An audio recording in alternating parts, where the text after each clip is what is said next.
Hallo zusammen und herzlich willkommen zum heutigen Jungfrau-Zeitung Panorama aus Thun. Das haben wir heute für euch. Der spektakuläre Lauberhorn-Run. Wie geht es weiter mit dem Areal von IBI zu Interlaken? Und die Curling-Königin Alina Pätz ist gebührend empfangen worden. Zuerst schauen wir jetzt aber noch auf die News vom heutigen Tag. 3 Gletscherspalten-Einsätze an einem Tag. Der Montag war für die Air Zermatt ein anstrengender Tag.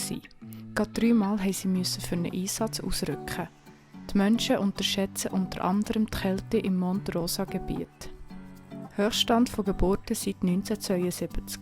Letztes Jahr sind in der Schweiz so viele Kinder wie noch nie zur Welt gekommen. Bei den Eheschliessungen und Scheidungen hat es wegen der Pandemie-Auswirkung eine Zunahme gegeben.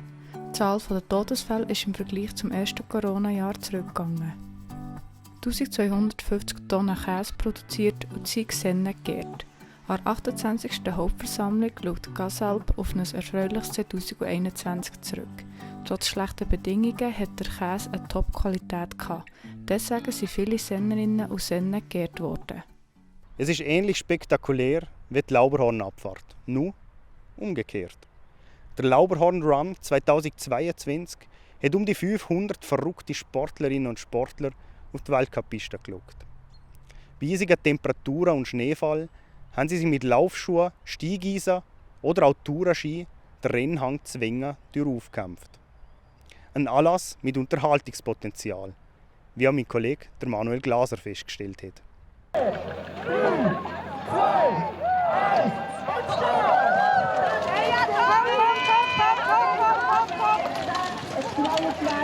Der Lauberhorn-Run geht eigentlich die umgekehrte Richtung wie die Abfahrt vom Lauberhornrennen. Also das Zielhaus ist eigentlich der Startpunkt und das Starthaus vom Lauberhorn ist der Zielpunkt. Und wie kommen die Leute dort rauf zum Starthaus? Ja, das ist jedem selber überlassen. Einfach aus eigener Kraft muss es betrieben sein. Also mit Joggingschuhen, mit Spikes, mit Schneeschuhen, mit Tourenski. Es ist eigentlich alles erlaubt.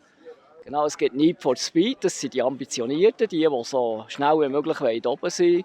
Es gibt Run for Fun, die einfach zum Spass mitmachen. Einfach unter 3 Stunden ist das Ziel, dass sie es schaffen. Und dann gibt es noch den S for Success, das sind die verkleidet sind. Ja, es ist bereits zum 5. Mal, dass wir das durchführen. Wir haben Corona-bedingt 2 Mal das Event müssen ausfallen und sind jetzt sehr froh, dass wir das wieder haben können. Also mein Name ist Sabrina, ich bin von Lotzwil und eigentlich gerne hier im Berner Oberland, aber meistens im Skifahren. Und jetzt ist halt heute etwas anderes und ich freue mich drauf. Sehr gut. Ich bin Caroline, komme auch von Lotzwil und habe mich für heute überreden. Einfach das Ziel ist wirklich, in dieser Zeit raufzukommen. Also vielleicht 2 Stunden wäre so das optimale Ziel, ja. Ja, mal ganz raufsäckeln, hoffentlich, und einfach Spass haben, genau. Ja, möglichst nie irgendwo umkehren, also möglichst trocken raufzukommen. Aber ich denke, mit dem Schnee wird das schon noch ein bisschen eine Challenge. Ja, spannend. Also eben, wir haben noch so ein bisschen gewährleistet, wie hart es wird sein. Also es hat ja gleich ein paar Leute, die wahrscheinlich vor uns sind. Aber wird sicher relativ anspruchsvoll. Also die 38 Minuten, die der Rekord ist, ist auch nicht so unsere Range. 2 und jetzt nicht der steilste letzte Meter und unser grossartiger Sieger Jonathan Schmid aus Adelboden. Die Gemeinde Interlaken macht sich fit für die Zukunft, kann man sagen. Auf dem Areal der industriellen Betrieb Interlaken soll es in den nächsten Jahren nämlich vorwärts gehen. Neben der Altlastensanierung aufgrund einer ehemaligen Gasproduktionsfirma sollen noch mehrere Neubauten entstehen. Unter anderem 4 Wohnblöcke mit um die 100 Wohnungen.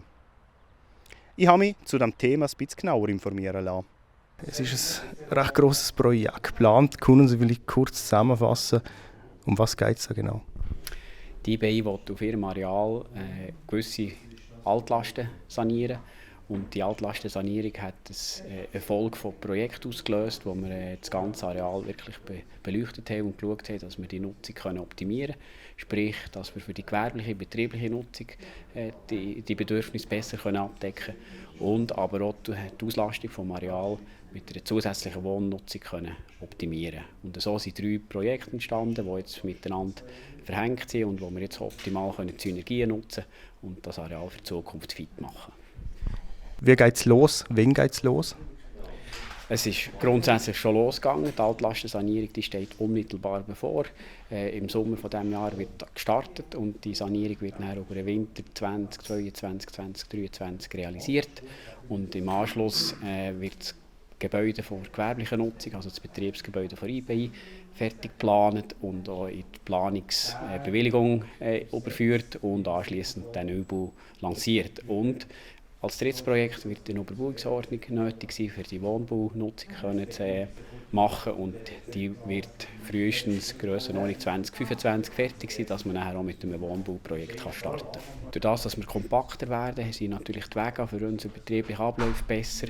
Wir können auch die jetzigen, doch schon in die Jahre gekommenen Gebäude neu bauen, auch die Bedürfnisse der heutigen energetischen Nutzung besser überführen. Und das sind die wichtigsten Grundsätze. Wir wollen wirklich kompakt werden, effizient werden und auch ökologisch uns verbessern. Wo sehen Sie vielleicht auch die Vorteile für die Gemeinde Interlaken selber und für die Bevölkerung?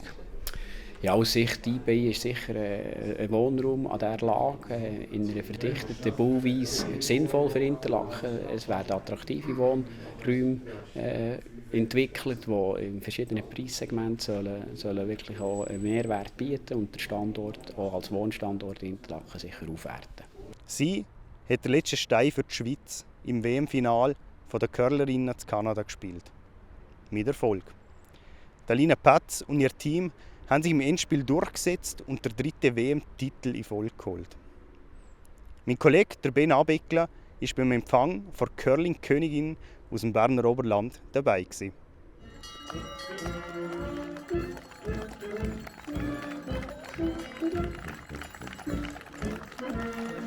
Sensationelle Leistung, schon wieder eine Medaille, Hattrick. Wie fühlt sich das an? Ja, es ist ein mega Gefühl. Also irgendwie, wir haben es nicht erwartet, es ist ein bisschen aus dem Nichts gekommen und ist natürlich schon ein bisschen balsam für die Seele nach dem 4. Platz an den Olympischen Spielen. Von dem her einfach mega happy. Wirklich. Und jetzt hier der Empfang zu Mathe ist ja unglaublich schön, mit Musik, mit der Gemeindepräsidentin. Wie fühlt sich das für dich an? Ist mega schön. Also ich habe es auch nicht erwartet, muss ich ehrlich sagen. Ich dachte, ja, da kommen vielleicht 2, 3 Leute, ein paar Kolleginnen und Kollegen noch. Aber dass gerade so viele Leute da sind, ist unglaublich, ja, unbeschreiblich. Und jetzt hast du, ich will nicht sagen Stress, aber ein zackiges Programm, habe ich gesehen, in der nächsten Woche. Ja, das ist so. Ja, am Sonntag geht es schon weiter wieder auf Kanada. Nachher noch Mixed Doubles WM mit dem Sven zusammen und dann nochmal Kanada, bis es dann am 9. Mai ganz fertig ist. Was holst du dort noch alles? Ich hoffe, möglichst viel Siege noch. Ja, mal schauen. Ich hoffe einfach, wir spielen noch möglichst gut, können das irgendwie auch noch ein bisschen weiterziehen jetzt so. Und dann kommt es gut, glaube ich. Ja.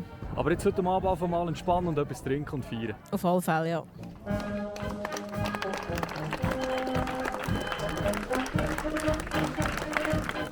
Das wäre es vom heutigen Jungfrau-Zeitung Panorama. Mehr Infos zu den einzelnen Artikeln findet ihr wie immer online unter jungfrauzeitung.ch oder auch in unserer App. Die Kollegen von Meteo News verraten euch jetzt noch, wie das Wetter wird. Ich sage danke fürs Zuschauen und bis zum nächsten Mal. Ciao zusammen. Das Wetter wird euch präsentiert von Interlaken Tourismus. Guten Abend und ganz herzlich willkommen zum Jungfrau Zeitung Wetter für den Kanton Bern. Heute haben wir so ein bisschen die Ruhe vor dem Sturm gehabt. Die Sonne die hat sich doch noch mal recht gut durchsetzen. Ab morgen da sind wir aber bis am Samstag in der turbulenten Westwindströmung in. Ja, und wenn wir uns die Strömungsanimation anschauen, sehen wir bereits heute hat der Wind zunehmend ein bisschen auffrischen. Morgen haben wir das Tiefdruckgebiet Nasim, das zieht nördlich von uns durch. Entsprechend gibt es auf den Bergen Sturm, lokal sogar Orkanböen. Und Vormittag da ist es entsprechend meistens stark bewölkt. Gelegentlich ist es so nass. Die Grenze liegt noch so um die 1500 Meter. Die Temperaturen die reichen die Städte um die 7 bis 8 Grad. Und am Nachmittag da dominieren ganz klar die Wolken. Es wird dann wieder häufig nass. Die Grenze die steigt an gegen etwa 1800 Meter. Und die Temperaturen die reichen Höchstwerte um die 12 Grad. Morgen im Flachland und auf den Bergen ganz klar das Augenmerk auf dem Wind. Im Flachland dem stark bis stürmisch auffrischenden Südwest- bis Westwind, das vor allem am Nachmittag und Abend, Böenspitzen zwischen 70 und 90 km pro Stunde auf den Bergen, da sind lokal Orkanböen möglich. Am Freitag geht es wechselnd bis stark bewölkt, weiter auch gelegentlich nass. ist an Grenzen vorübergehend fast bei 2000 Meter oben. Temperaturen die reichen milde 15 Grad. Es ist weiterhin windig, vor allem am Nachmittag, Abend und in der Nacht auf den Samstag. Dann haben wir wieder starke bis stürmische Südwest- bis Westwind, eine aktive Kaltfront auf den Samstag. Entsprechend gehen die Temperaturen deutlich retour. In Interlaken also am Samstag noch 8 Grad, das ist veränderlich. Das ist an Grenzen bei etwa 600 bis 800 Meter auf den Sonntag. Da kommt aber wahrscheinlich eine Zwischenhöhe rein. Das heisst, am Sonntag recht sonnig, wieder deutlich milder nach einem kalten Morgen und auch zum Start in die neue Woche ist es recht sonnig. Erst auf den Dienstag haben wir dann wahrscheinlich wieder mehr Wochen rein. Meine Damen und Herren, das war es vom Wetter. Einen ganz schönen Feierabend und auf Wiedersehen miteinander.